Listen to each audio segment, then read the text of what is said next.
Bonjour à tous, merci de votre fidélité.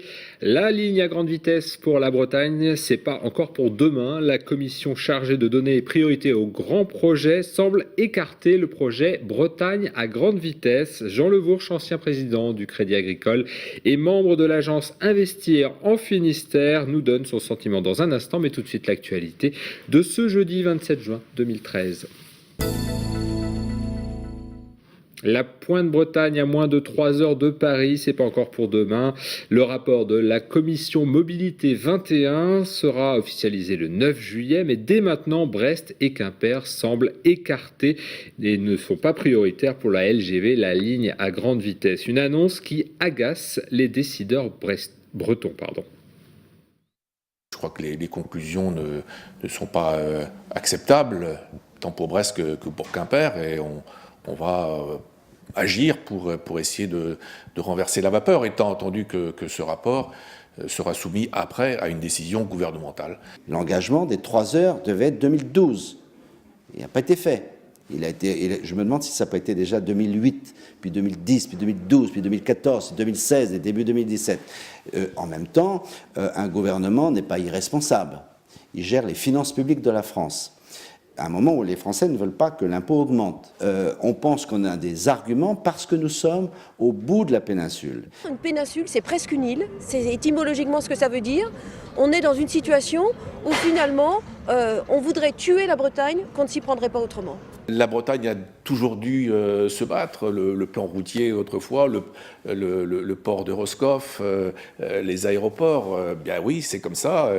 Il faut impérativement que tous les élus, les acteurs économiques se mettent ensemble pour exprimer ce ras-le-bol de voir que les emplois par centaines tombent dans cette région. Il y a une réalité, c'est qu'il n'y a pas de financement. Est-ce que demain on ne peut pas imaginer qu'il y ait des financements qui viennent aussi, à partir de l'écotaxe, financer le ferroviaire? Pourquoi pas? Jean Levourche, bonjour.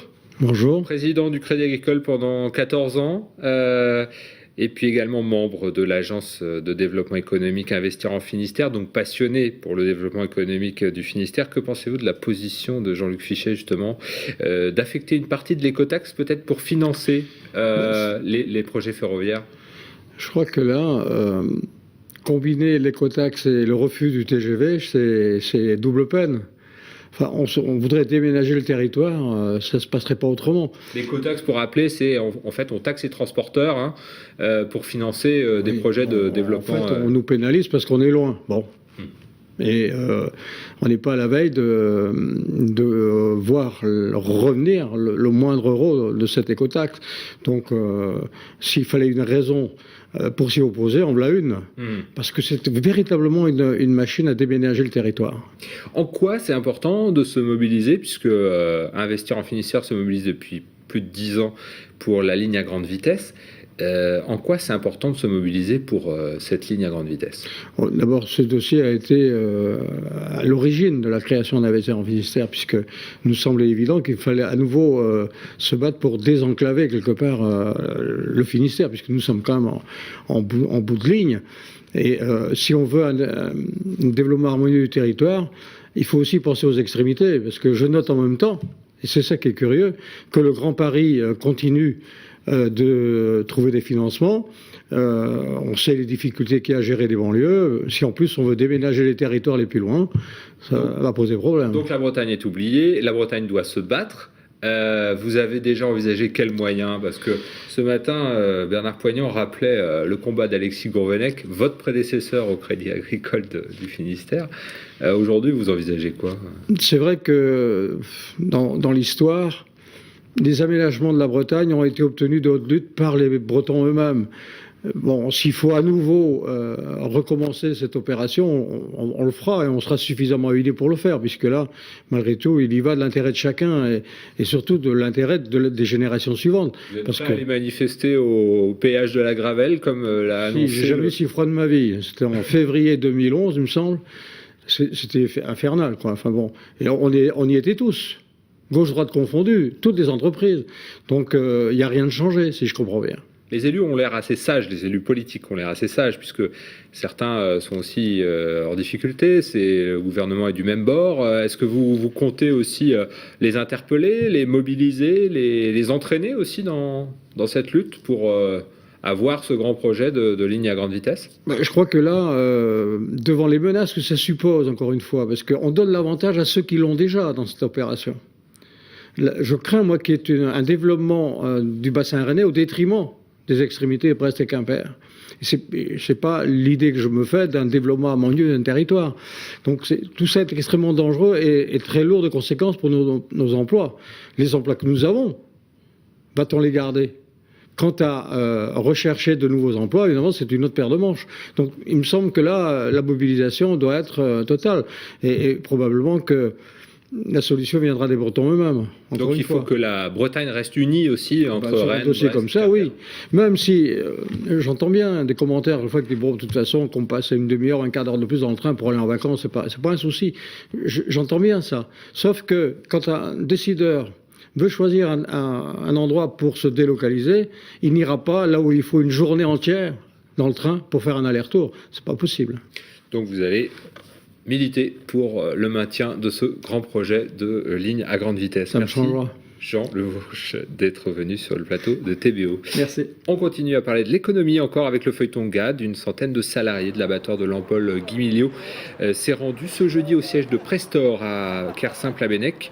Le groupement de producteurs de porc est l'actionnaire minoritaire du groupe GAD. Les salariés veulent connaître la position de Prestor avant le comité central d'établissement prévu ce vendredi à Rennes. L'avenir du site de Lampol Guimiliau est à l'ordre du jour. Olivier Lebras, le délégué FO du groupe GAD, au micro de Julie Sicot. Jusqu'à preuve du contraire, un abattoir sans les porcs, il ne peut pas tourner. Prestor est un gros groupement de producteurs dans le Nord Finistère en particulier et un petit peu dans le Morbihan. Donc on va voir si lui, il serait prêt à nous suivre, si on arrive à trouver un repreneur sur le site de Lampol et pouvoir emmener ses porcs directement et nous suivre vraiment dans cette idée-là qui est pour nous la plus importante et celle qui devrait nous sortir du guépier de la CECAP. Qu'est-ce qui va se passer si Lampol ferme et que Jocelyn reste avec quand même de la route, et on sait déjà que le Nord Finistère est attaché à cet outil-là et qu'il y a d'autres groupements de producteurs autour, et justement voir est-ce qu'ils sont prêts à travailler avec ces gens-là. Allez, on poursuit avec cette image du jour, le lancement de la 2e édition du festival Entre terre et mer en baie de Morlaix, symbole de la rencontre des mondes marins et agricoles. Ce tracteur à voile qui a ouvert 4 jours de fêtes maritimes, mais aussi de dégustation culinaire, comme a pu en juger Christophe Boucher. Les chefs étoilés présents à Morlaix à l'occasion des fêtes entre terre et mer n'ont qu'à bien se tenir. Ici, autour de l'échalote Léonard, Josette, agricultrice à Saint-Paul, va revisiter son produit et le sublimer. Mayonnaise aux échalotes et vinaigre de framboise, petit toast de confiture d'échalote au vin rouge ou encore un succulent crumble aux échalotes donne un coup de jeune aux légumes du Léon. Le crumble, justement, il est salé. C'est la particularité, mais ça a le même aspect qu'un crumble dessert. Ça se mange avec des viandes grillées, des viandes rouges, avec le poisson. Donc c'est un accompagnement. L'échalote, c'est pas uniquement un condiment, ça peut être aussi une matière première pour un plat. Un avant-goût des produits du terroir en prélude des joutes culinaires des chefs étoilés, où Josette a toute sa place selon Philippe Quintin, rédacteur en chef du Bottin Gourmand. C'est une experte et comme tous les experts, il nous rappelle comment cuisiner le produit, quelle saison, parce que c'est ça qui est capital, c'est de respecter les saisons. Et avec des personnes comme Josette, voilà, on est dans la valorisation du terroir, comment bien les cuisiner, comment bien les manger, comment bien les acheter. Et ça, c'est extrêmement important.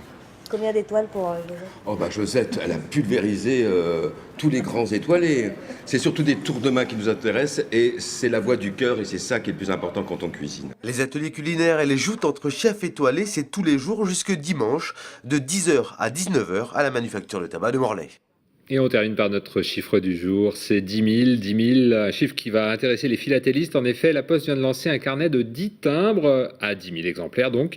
Sur la saison estivale, la Poste a décidé de mettre à l'honneur une dizaine de manifestations bretonnes. On y retrouve notamment le festival Entre Terre et Mer, mais aussi les festivals de Cornouailles et du Bout du Monde à Crozon, entre autres. L'année dernière, avec cette pareille édition, la Poste avait couvert les tonnerres de Brest et édité 30 000 carnets de timbres. Merci beaucoup de nous avoir suivis. On se retrouve demain à 18h15 pour un nouveau point sur l'information et on sera d'ailleurs en baie de Morlaix pour le festival Entre Terre et Mer. Merci beaucoup de nous avoir suivis. Bonne soirée.